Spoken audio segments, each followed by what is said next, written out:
that ever gets old, I'm not going to do this anymore. Like I heard Tyler Glass now saying, "Oh yeah, when I throw a nasty pitch, I think that that's going to be on Pitching Ninja, and that's great." I interviewed Edwin Diaz yesterday, and he said, "Oh, after every outing, every appearance I make, I go check Pitching Ninja and see if my stuff's up there, and it's always cool to see it." And I'm like, you guys are at the top of the game. I had Clayton Kershaw mention me, which So with that said, and that was a few years ago. What year was that? I don't 2000, was it 2018 maybe? Okay, Something so like that. so you one thing that you had said in that is that the MLB said we want it to be on the up and up, and now we flash forward to 2022. I mean, it's for better or for worse, it's the Wild West, right? It's and you have a structured organization, which I think is at the top of the mountain when it comes to doing exactly what we're saying. But there's all kinds of stuff flying around, and all it's not a bad. I mean, but this is sort of the microcosm of what we're talking about, which is, hey, you know what, everybody? Here are examples of why baseball is really, really entertaining and really, really good. And I do feel, you tell me if you feel the same way. I do feel like this past year, maybe it took a step forward in that direction. You may be right. I think that, they're happy with the, various voices that they see. Obviously, you can't, they'd be unhappy if people were passing off games like full games and giving their descriptions and all that stuff. What they like is, and what this is the point that I think they understood, is that by showing little snippets of stuff that you find amazing and having other fans interested in it, it kind of spreads the interest in the sport that makes more people tune in. So yeah, I think there's been more folks doing it. I don't have an official sign off from MLB saying that they're cool with everybody doing it, but I know also that they understand the tension between cracking down on people and having everybody take their different angles of different games and different things they might have seen so that more fans, they draw eyeballs to the game. So when it comes to the things that Pitching Ninja does and what you do, um, I think that one of the great things about it, for me, it makes my day every time I see something. Like when I see the compilation of sliders that you had like the other day, like, oh my goodness, like what's better than a good backdoor slider? Nothing, it's things like that. But then you morph into like the impact it has had on the actual game. And we've talked a little bit about this. When you have major leaguers like reaching out and talking about this stuff, and Rob, like I was been in clubhouses where they've had conversations. Oh, did you see this or did you see that? That must be something else for you, huh?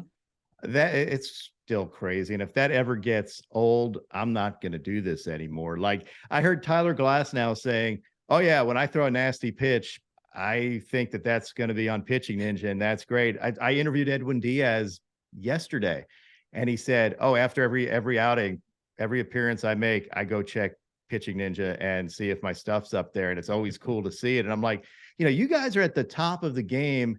I had Clayton Kershaw mention me, which I didn't even know he knew who I was.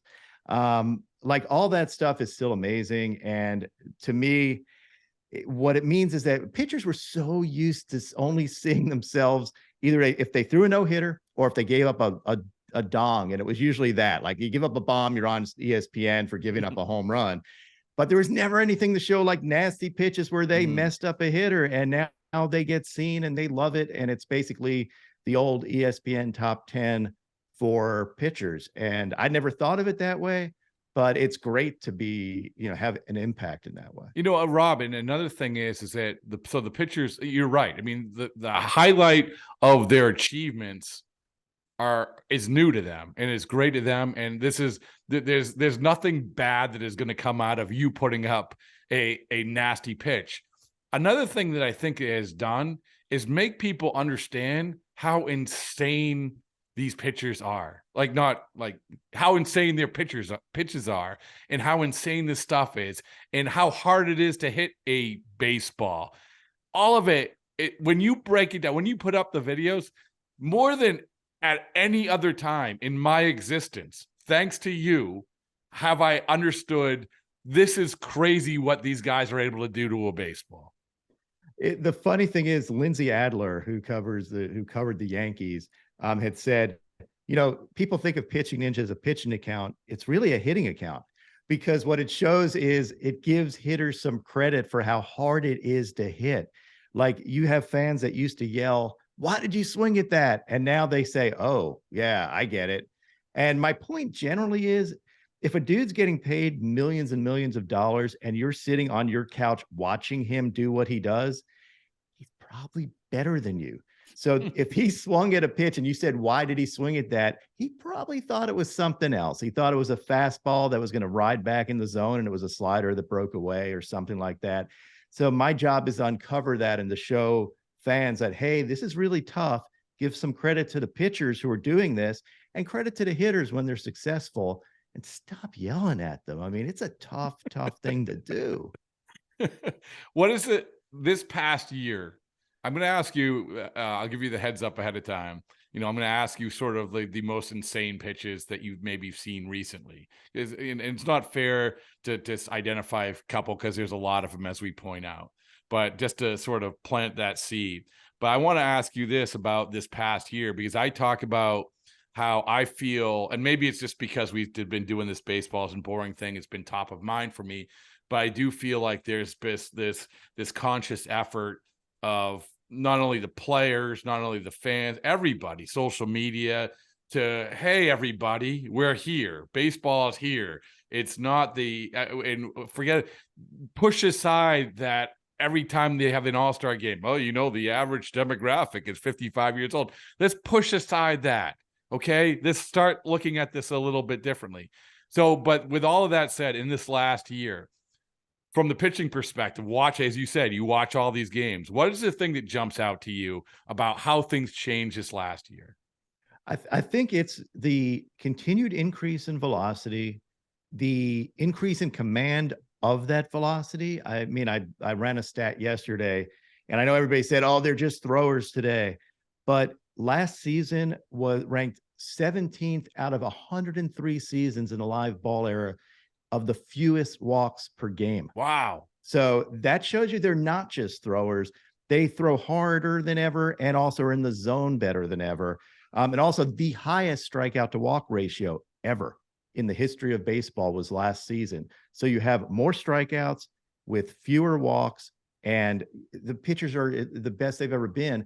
They've mastered movement too. So now you're seeing bigger sweeping sliders and two seamers that run more, because we now can study the spin axis of the baseball and say, well, when it spins at this axis, no matter what your release is, if you can get it to spin like this, the seams will do the work and the ball will move a certain way. So you're getting extra movement on baseballs that never had happened before. So the addition of science to pitching has made the game just more eye-popping. When you see that movement, fans understand. They see a blitz ball come out of a pitcher's hand. They're like, holy crap, how did he do that? And it's really turned into a science, but a beautiful science. Like, it's not just geeks. It's actually, it has results in great pitches.